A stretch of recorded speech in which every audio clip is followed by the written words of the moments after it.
Hello, today I'm going to create a scratch animation of the process of fossilization. I am going to use this storyboard to get me going, and I'm just going to start with this first stage where an animal dies. I have a narrator who's going to say something, and then a little fish, I want him to glide across and then die at the bottom. So let's go to scratch and start off. First of all, I'm going to name the file, so let's call it fossil animation. Now I don't want the scratch cat as the narrator. I'm going to delete that. I'm going to add a new sprite. So let's look at the people, and I'm just going to choose this character. Now what I want the character first to do is to just start off in the corner. Don't want it to be that big, so let's just shrink it.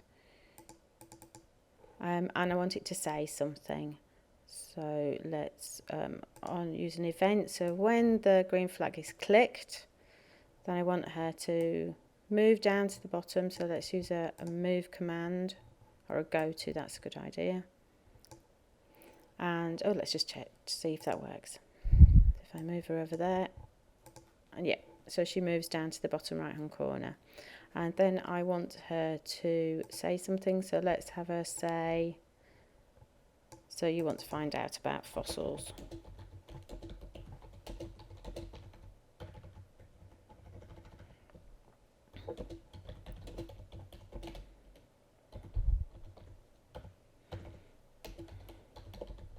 And I can come back and change that later.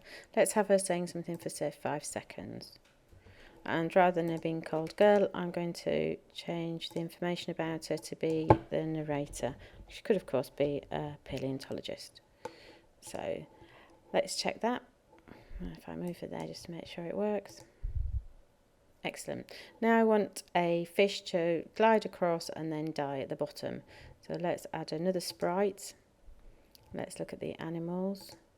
Rather than having a fish, I think I'll have a shark. I can choose that shark. So I want the shark to start off here. If I click on motion, you can see as I move the sprite, then the location of it changes in the different blocks. So I would like it to go to that location, and then it can glide, say, to here. And then I'd like it to flip over and fall to the bottom. So that means I need to do something with the costume. So let's have a look at the costumes. Oh, look, there's some really good costumes that are already there. They're part of the pre-made costumes. So this one, let's have him flipping over there. So I can use this flip up, flip down command. So now he's on his back. And then when he can glide down to the bottom. So he can glide to the bottom. But I need to switch costumes. So that's in the looks palette. So he can switch to Shark C. That's that one. Let's just check. Yeah, that's Shark C costume. So let's rename this costume as Alive. And this one can be my Dead costume.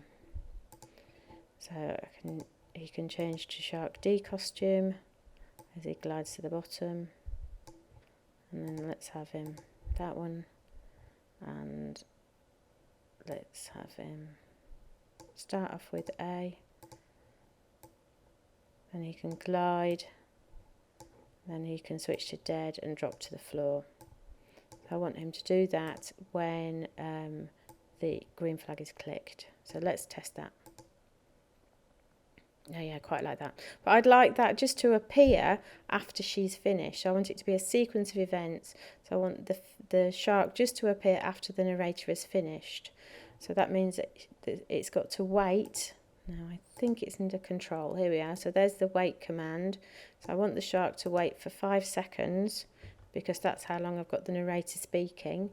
And while the shark is waiting, I'd like it to be hidden, so I can use the hide block, the hide command that's in the looks palette, and then it can show wait after 5 seconds. So let's see what that looks like. So you want to find out about fossils, Then after 5 seconds, along goes the fish and the shark and dies. So I can tidy that up and add the extra information for the narrator, but that's my first stage more or less done, which is my narrator saying what happens and my fish moving and then dying. So hope you enjoy. Let's just expand that so you can see what the code is.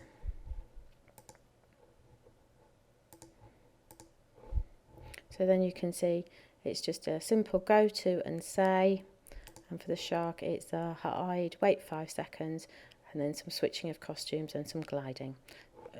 Save that, and I hope you enjoy making your animation.